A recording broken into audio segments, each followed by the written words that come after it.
Nagaa Waaqayyoo hunduma keessaniif haa ta'u jecha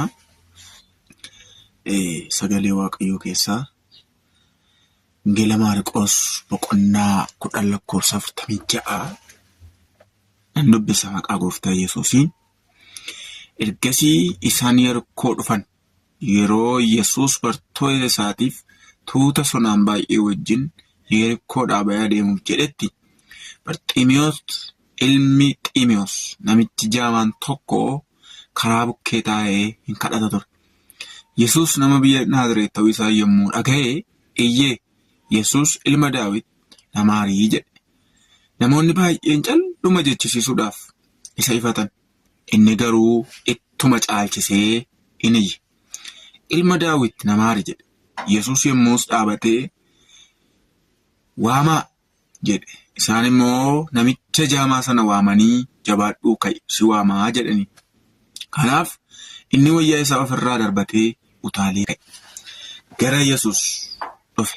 Yesuus maal akkan siif godhuu barbaaddaa jedhe.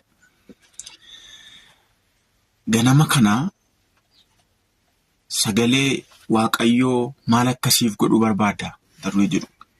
Waaqayyoo maal akkasiif godhuu barbaadda. Kutaa kana gaafa laallu namtichi maqaan isaa Barxiimiyoos jedhamu kun biyya Yerikoo keessa jiraata ture. Haa ta'u garuu bara dhaloota isaa guutummaa jaamummaatti abbaa isaa fi haadha isaa utuu adda hin baasin eenyuun akka ta'e utuu hin beekin bara isaa yeroo baay'ee xumureera. Guyyaa tokko keessaa garuu guyyaa tokko Gooftaan Yesuus Kiristoos bartoota isaa wajjin, namoota baay'eedhaa wajjin biyya Yerikoo keessa hin darba jechuu dhaga'e.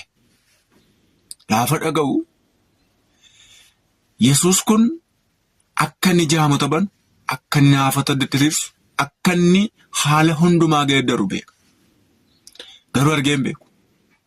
Gaafa dhaqu garuu namicha kana Yesuus irraa dhowwuudhaaf haalonni addaa garaa gidduu dhufaniiru. Namichi kun garuu iyya isaa itti caalchisee iyyeedha.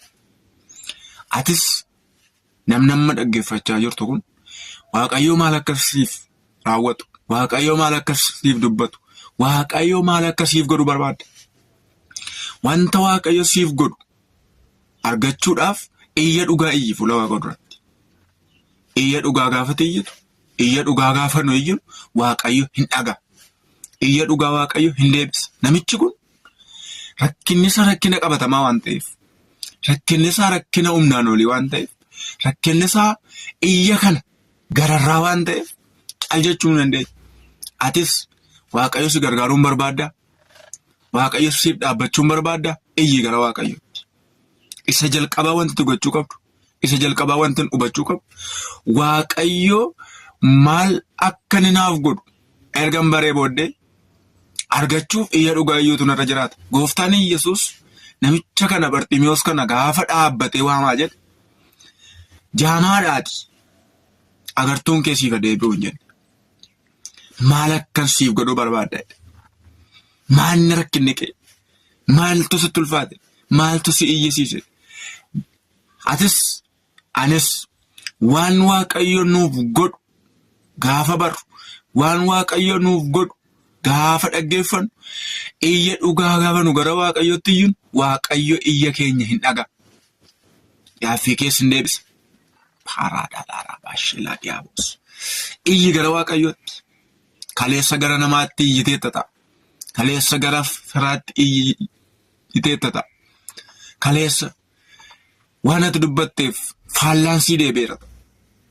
Sababi isaati gara namaatti waan kaatteef, gara namaa waan ilaalteef, gara Waaqayyootti gaafa kaattu garuu, gara Waaqayyootti gaafa iyyitu garuu, iyyi kee iyya dhugaa yoo ta'e, Waaqayyo iyya kee sii deebisa. Namicha kanaan Yesuus gabaabaadhumatti maal jedhee, maal akkasiif godhuu barbaada?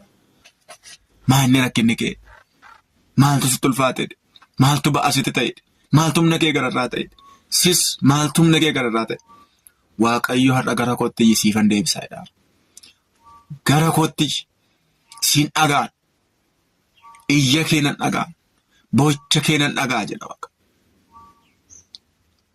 Yeroon kun yeroo ati itti gara Waaqayyootti iyyitu, Yeroon kun yeroo itti Waaqayyoon barbaaddatu. Yeroon kun yeroo itti jireenya kee guutuu Waaqayyoon dhaggeeffattu. Siif haa ta'u maqaa Yesuusiin. Siif haa ta'u maqaa Yesuusiin. Namni nama baay'eetti iyyee furmaata dhaba. Namicha kana calchechisiisuudhaaf. Namicha kana hin iyyin jechuudhaaf. Namicha kana barsiisaatti hin iyyin kan jedhan baay'ataniiru. Inni garuu caalchiseeyyee. Iyyi Barxiimiyoos gooftaa dhaabe. Iyyi Barxiimiyoos iyyi gooftaa dhaabbachiise. Iyya dhugaa waan ta'eef. Iyya haala irratti hundaa'e miti. Iyya qabeenya irratti hundaa'e miti. Iyya fayyaa irratti hundaa'e iyya namichi kun.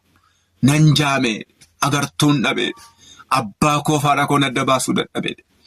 Har'a garuu na biran darbin. Nama aari. Ilma Daawit nama aari. Atis lafa jirtu. Bakka keessa jiraattu. Haala keessa jirtu hundumaa keessatti. Waaqayyo si biran darbin kan nama kana. Maal keessa jirta? Dhukkuba keessa jiraachuu dandeessa. Haala ulfaataa keessa jiraachuu dandeessa. Waan humna kee olii keessa jiraachuu dandeessa. Si biran darbin ilmi Waaqayyo. Si biran darbin. Ganama kana ilmi Waaqayyo siifa dhaabbatu. Bakka jirtutti siifa dhaabbatu. Haala ulfaataatti keessa jirtutti siifa dhaabbatu. Maqaa Yesuusin siifa dhaabbatu. Siifa dhaabbatu Waaqa. Atis lafa jirtu jiraadhu. Waaqayyo naaf dhaabbadhu jedhe. Waaqayyo naaf dhaga'i jedhe. Waaqayyo iyya koo ilaali jedhe. Waaqayyo keessa koo ilaali jedhe. Ilmi Waaqayyo warra garaa isaatti iyyaniif deebii qaba waan ta'eef. Ilmi Waaqayyo warra isaa wajjin isatti himataniif hin dhagaa waan ta'eef. Naa waamaa gargaaruun barbaadaan. Naa waamaa hin dhaabbateefidha. Har'as si dhaabbata ilmi Waaqayyo. Har'as nuuf dhaabbata ilmi Waaqayyo. Maal taate? Maalan sii godha? Gaafa Yesuus dhaabbatee waamaa jedhu dafii ariifadhuudha. Kwayi kottu si waama barsiisaan. Jabaadhuudha. Innis iyyisaa waan dhaga'ameef bakka jiru utaalee ka'edha. Fuula gooftaa isaa dura dhaabbate. Maal akkan siif godhuu barbaadda gaafa gooftaan jedhu agartuun koo akkanaaf deebi'uun barbaada.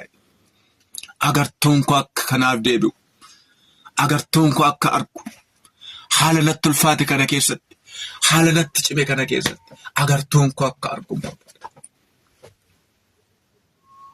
Atis ganama kana. Saatii kana jalqabe. Yesuusin argitee dhimmi kee furmaata siif haa argatu. Ilaasa kana. Wangeela dhugaa kana. Ilaasa kana. Isa jireenya kennu kana. Isatti iyyi.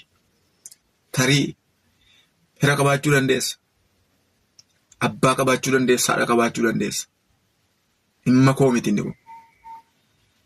Ilmi Waaqayyoo har'a garuu warra iyya dhugaa gara isaatti iyyaniif hin dhaabbata. Kanaaf namni fuula kana hordofaa jiru koomentii irratti Waaqayyo naaf dhaabbata jedhee haa barreessu. Waaqayyo sinaa eebbisu. Ulfaadhaa. Thank you.